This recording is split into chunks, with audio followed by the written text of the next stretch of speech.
All right, welcome back. We've got court going on this week in Horry. We've got a plea judge and a trial judge. And yesterday we sat down and went through a bunch of those trial cases. I think everything ended up pleading.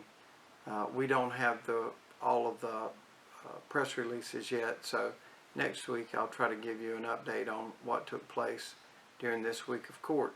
But while we're doing this and while we're in the middle of it, I wanted to talk with you about something that I don't know that most of the people in Horry County and Georgetown County would know about. We always talk about all of the stuff and all of the courtrooms as state court, and 90% of it is, more than 90%. And that's all across the nation.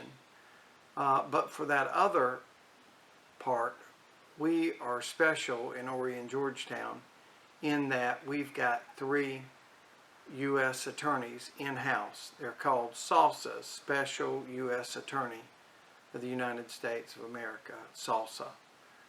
So what that does for us is we are able to take our cases that are better suited in federal cases and do those in Florence. And one of a perfect example of that is we always talk about human trafficking. Human trafficking, by its very term, means to move, to traffic. When people mention the word traffic, you don't expect for it to be right in this parking lot moving. No, nothing, human trafficking never starts and stops in Myrtle Beach or in Conway or in Andrews. What happens is there is a young lady that's moved from Chicago to Charlotte, to Pinehurst, to Fayetteville, to Little River, Myrtle Beach, Savannah, Atlanta, Baton Rouge. And they're never in the same place for very long. So if we were to continue, and we've got decent human trafficking laws by the state, but our state judges are really conditioned on this snapshot in time, what took place between 8:05 and 8:15 on this date. Any other stuff they try to call Lyle evidence or prior bad acts. And it's easy to get confused in that way. But we don't generally use prior bad acts or any of that evidence because it gets overturned so much that our local judges kick that out. So if just take, for example, you're talking about human trafficking. If you just took a snapshot of what took place in the Motel 8 room 500 on this date, it looks very much like prostitution. And we start using words like prostitution and John and pimp and all of those things. And y'all, prostitution carries 30 days. Solicitation of prostitution carries 30 days. That ain't worth time, our time.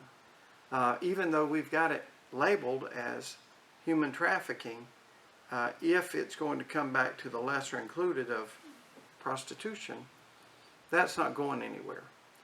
So, but when we take it in federal court with our federal U.S. attorneys, we're still doing the same work, but we're in a different courthouse with different laws and different prisons as a result.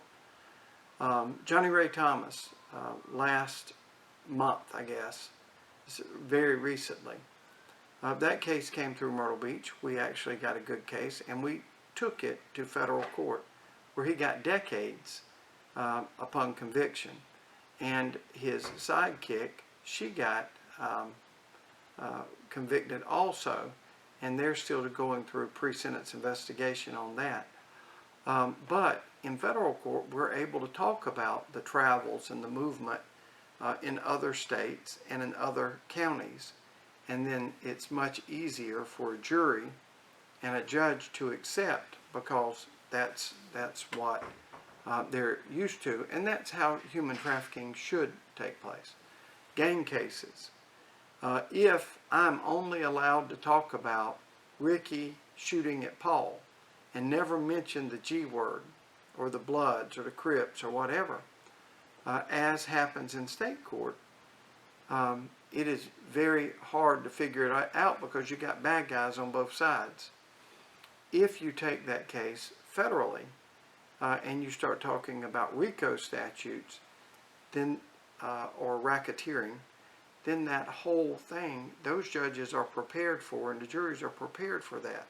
So we get a lot better sentences there.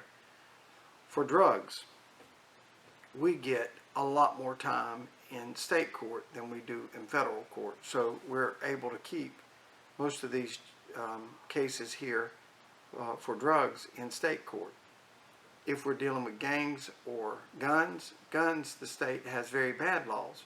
But in federal court, they've got very strict sentences. So the big thing that we are able to do in Horry and Georgetown by having special U.S. attorneys is to open up a different set of laws, to open up a different set of courtrooms, and open up a different set of prisons. So when we talk about moving 10,000 warrants through state court, we're not even touching on all of those warrants that we send through federal court. But we're not being a bad neighbor and handing it off to somebody else to do our work. We do it there also. Our chief deputy, our director of our drug team, and a person that's up there full time, all three of them are working to keep Horry and Georgetown counties safe through these different systems. So there is a lot going on. When we tell you there's a lot going on, a lot of times we don't even include that in it. But when we get a conviction or a setback or whatever, we always talk about those on here and through our social media apps. The reason we're doing that is because it's more than just state court. We do federal court also. So I think it's a really good thing, especially for guns, especially for gangs, and especially for human trafficking. But the other stuff, and still the vast majority of things, are handled right here in state court. So that is why sometimes I will tag or send along to you information about those federal, the Elvington case, that murder of Mary Ann Elvington. What happened there is she was kidnapped from Horry County. She was driven into Whiteville.